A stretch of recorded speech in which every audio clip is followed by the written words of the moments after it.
And now I want to talk about making America great again.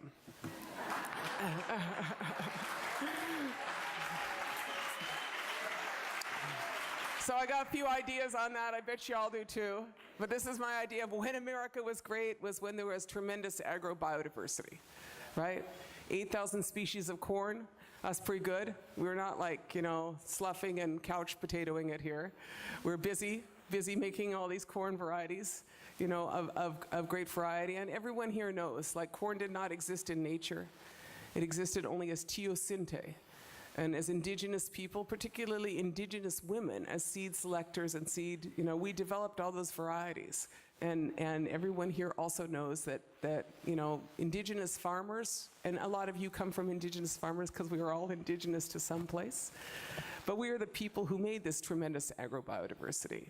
Nobody at Monsanto, nobody at Syngenta did any of that. But that knowledge and those gifts that were given from generation to generation, that is what it is our responsibility and our opportunity to preserve. And I think about corn and, also as such a gift because it shows that humans are cool. Because corn did not come out of nature. It was a partnership or a relationship between humans and the plant. That is how all those varieties were created. And so I think corn reaffirms our status as peoples, as peoples who can do the right thing. Tremendous agrobiodiversity, tremendous biodiversity. That's when America was great, when there were 50 million buffalo. America was great when there were 50 million buffalo, the single largest migratory herd in the world. And that migratory herd thundered the plains through territories to the north and to the south. And in that migration, they traveled and they were upon 250 different species of grass.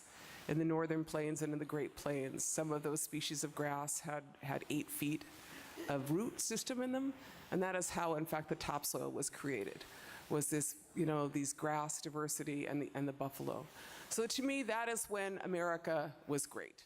And I think about that because a few years ago, you guys are a smart bunch, so you know these guys, Frank and Deborah Popper.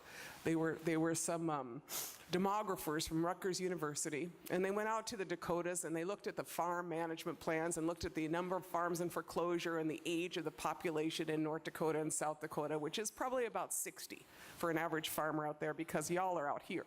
You didn't move home, frankly. I'm just going to say that, you know what I'm saying? This is like, y'all got that. California is great, but North Dakota could use some real organic farmers, frankly. Let's just say that. But when the demographers, the poppers came out there, they saw that farms were in decline, people had moved. They called it frontier status, that a lot of the counties had returned to frontier status in North Dakota. And so when they came out, they said, what y'all should do out there in the northern plains is you should just pull them fences. You should pull them fences and return it to buffalo.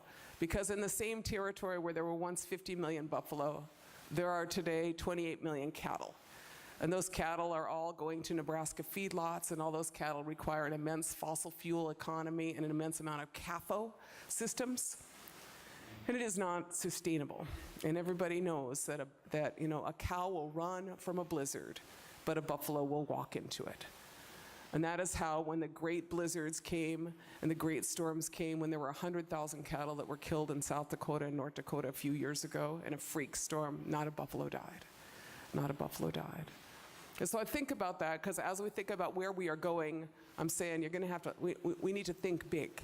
We need to think ecosystem scale. We need to think how we are going to return our relatives to their place. And as I look at things like the Buffalo Treaty that was signed by a number of indigenous nations, the Canadian government, I look at those territories, which was the creation of not only spots where there were herds, but corridors where buffalo could move in the northern prairies in Montana into Alberta. I think that is what vision is. That is what vision is regional, bioregional changes in ecosystems, and that is the work that you do. And so I'm pleased to be here with you.